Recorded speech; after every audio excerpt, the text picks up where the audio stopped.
Hello guys, may ituturo po ulit ako sa inyo na tricks sa Messenger. Nung nakaraang video ko ay may tinuro ako na tricks sa Messenger. Kung gusto nyo po mapanood yung una kong video, pumunta lang po kayo sa FB account ko. Ayan guys, nakikita nyo yung effect na yan sa Messenger. Kapag nag-type kayo ng message sa kausap nyo ay may lalabas na mga ganyang emoji. Mag-type po ulit ako ng message tapos ibang emoji naman ang lalabas.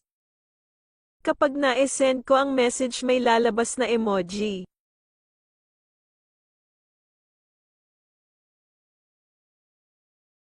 Mag-type po ulit ako ng message.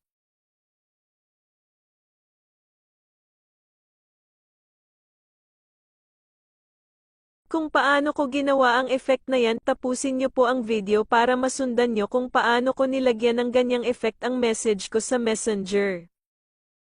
Pumunta po kayo sa Messenger nyo.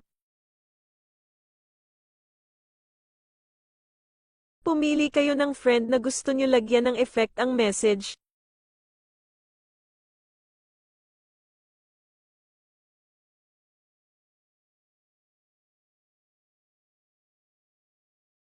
Kapag nakapili na kayo, i-click ang eye icon sa bandang itaas.